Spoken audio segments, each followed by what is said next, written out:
Bismillahirrahmanirrahim. Assalamualaikum warahmatullahi wabarakatuh. Alhamdulillah wa syukrunillah wa la hawla wa la quwata illa billah, amma ba'du.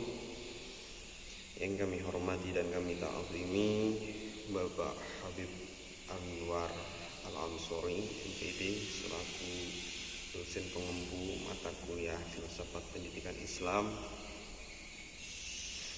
dan teman-teman sekalian yang dimuliakan Allah Subhanahu wa taala.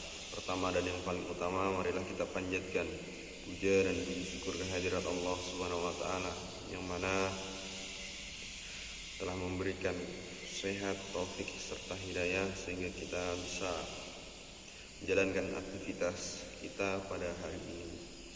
Mudah-mudahan apa yang kita lakukan pada hari ini, hari esok dan seterusnya mendapat ridho dari Allah Subhanahu wa taala.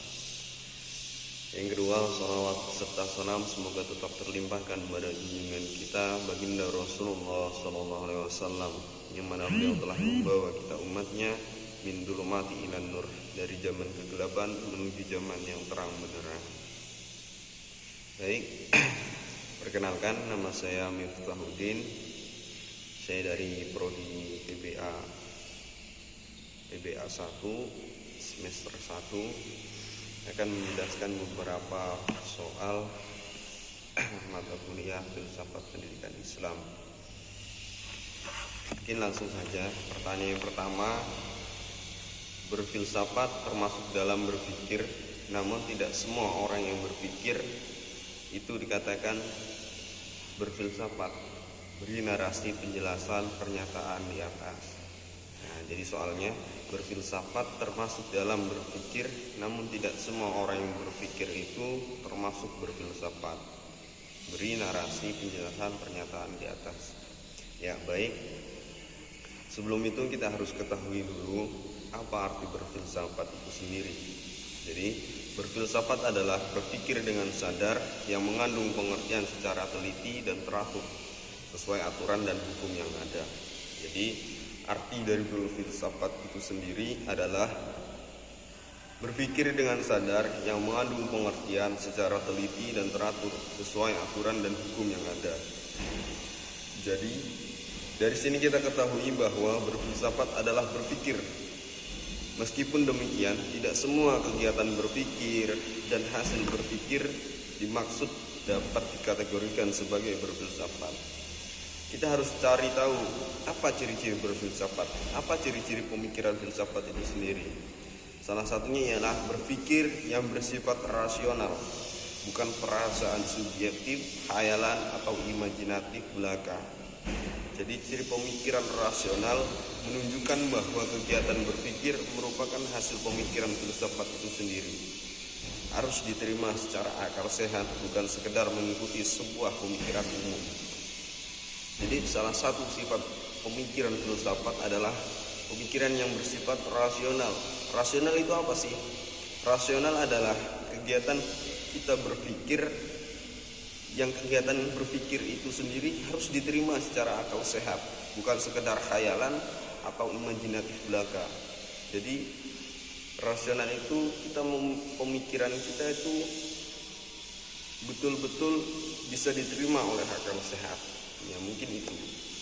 Makanya perbedaan antara berfilsafat termasuk dalam berpikir, namun tidak semua orang berpikir itu termasuk berfilsafat. Mungkin penjelasan sederhananya seperti itu. Ya, next, nomor 2. Bagaimana manfaat dan tujuan belajar filsafat pendidikan Islam bagi seorang guru? Patah ulangi soalnya. Bagaimana manfaat dan tujuan belajar filsafat pendidikan Islam bagi seorang guru? Jelaskan. Baik. Jadi tujuan filsafat itu sendiri, tujuan filsafat pendidikan Islam yaitu untuk mendekatkan diri atau seorang hamba kepada Sang Penciptanya, agar bisa lebih bertanggung jawab terhadap kewajiban dan cara ajaran agama Islam dengan informatif, baik logis dan benar. Itu tujuan filsafat pendidikan Islam. Menurut Ahmad Marimba, jadi ada beberapa pendapat. Salah satunya adalah menurut Ahmad Marimba, filsafat pendidikan Islam berfungsi sebagai pegangan pembelajaran untuk generasi yang berkepribadian muslim, sehingga generasi atau angkatan tersebut mengembangkan usaha pendidikan dan melakukan pembenaran bahkan penyempurnaan metode filsafat sehingga membuka hasil yang lebih besar. Itu pernyataan dari Ahmad Marimba mengenai filsafat pendidikan Islam. Menurut Omar Muhammad At-Taufik As-Sabyan, manfaat mempelajari filsafat pendidikan Islam yaitu dapat menolong para perancang dan orang-orang yang melaksanakan alam suatu negara untuk membentuk pemikiran sehat terhadap proses pendidikan. Jadi menurut Omar Muhammad At-Taufik As-Sabyan itu ada 3 poin yang dikatakan Omar Muhammad At-Taufik As-Sabyan. Nomor 1, menolong para perancang dan orang-orang yang melaksanakan alam suatu negara untuk membentuk pemikiran sehat terhadap proses pendidikan. Poin yang kedua, dapat menjadi asas yang terbaik untuk penilaian pendidikan bagi arti yang menyeluruh. Yang nomor 3, filsafat Islam menolong dalam memberikan pendalaman bagi faktor-faktor spiritual, kebudayaan, sosial, politik, dan negara. Itu 3 poin itu yang diutarakan Omar Muhammad At-Taufik As-Sabyan. Baik, next.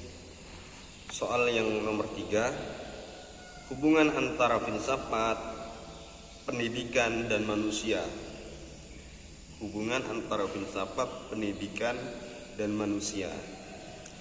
Arti dari filsafat adalah sebagai wacana pengetahuan untuk membangun paradigma pengetahuan yang kuat, tidak ada keraguan dan penuh kepastian. Filsafat sebagai pengetahuan yang mempelajari sebab-sebab yang pertama atau prinsip-prinsip yang tertinggi. Arti dari filsafat secara sederhana. Manusia sebagai makhluk yang unik dan lengkap di dalamnya terhadap potensi yang dapat dijadikan pemicu instrumen dalam menjalankan tugas dan agama, menggambarkan 3 potensi yang dimiliki oleh manusia. Itu pengertian secara sederhana tentang manusia.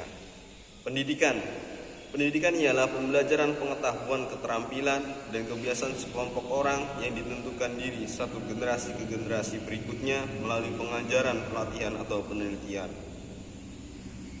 Melihat 3 pengertian di atas, dapat disimpulkan bahwasannya hubungan manusia dengan pendidikan itu sangat erat adanya. Pendidikan untuk mengembangkan potensi manusia menuju manusia yang lebih baik. Adanya filsafat membuat manusia berpikir secara sadar dan teliti dan teratur sesuai dengan aturan yang ada. Jadi ketiga komponen ini, filsafat, pendidikan, manusia, ini saling terkaitan untuk menjadikan manusia itu lebih baik. Karena saling keterkaitan ini menjadikan manusia itu bisa memanusiakan manusia. Next, nomor 4. Mengapa pendidikan membutuhkan filsafat? Jadi pertanyaannya, mengapa pendidikan membutuhkan filsafat? Ya, karena masalah-masalah yang terdapat dalam pendidikan tidak hanya menyangkut pelaksanaan pendidikan yang dibatasi pengalaman, tetapi masalah yang lebih luas dalam suatu kompleks yang tidak dapat dibatasi pengalaman dan fakta pendidikan, tidak memungkinkan dijangkau oleh sains pendidikan. Maka dari itu filsafat itu sangat penting perannya dalam pendidikan. Pendidikan sangat berperan aktif untuk menjadikan pendidikan yang sesuai dengan tujuan pendidikan itu sendiri. Lanjut, pertanyaan nomor 5. Deskripsikan perbedaan aliran filsafat berikut ini antara aliran progresisme, aliran esensialisme, aliran perennialisme, dan aliran rekonstruksialisme. Jadi aliran progresisme adalah suatu aliran yang menekankan bahwa pendidikan bukanlah sekedar pemberian sekumpul pengetahuan kepada subjek didik, tetapi hendaklah berisi aktivitas-aktivitas yang mengarah pada pelatihan kemampuan berpikir mereka sedemikian rupa. Contoh, dalam kebebasan nilai, kebebasan untuk memilih jurusan. Itu aliran progresialisme. Aliran etnisialisme ialah aliran mempunyai pandangan bahwa pendidikan sebagai pemelihara kebudayaan. Aliran ini ingin kembali kepada kebudayaan lama, warisan sejarah yang telah membuktikan kebaikan-kebaikan bagi kehidupan manusia. Contoh, orang tua yang menanamkan kedisiplinan terhadap anaknya. Itu aliran etnisialisme. Lanjut, aliran perennialisme. Aliran perennialisme yaitu suatu aliran tentang pendidikan yang sudah ada sejak abad 20. Aliran ini lahir menjadi redaksi terhadap pendidikan progresialisme, di mana aliran ini menekankan pada suatu perubahan dan sesuatu yang baru. Itu pengertian dari aliran perennialisme. Next, aliran rekonstruksialisme ialah aliran yang berusaha merombak tata suasana lama dan membangun tata suasana hidup kebudayaan yang bercorak modern. Pada prinsipnya sepaham dengan aliran perennialisme, yaitu hendak melampaui kritis kebudayaan modern. Mungkin itu ya perbedaan 4 aliran-aliran yang pada dasarnya mengarahkan manusia untuk menjadikan manusia yang lebih baik.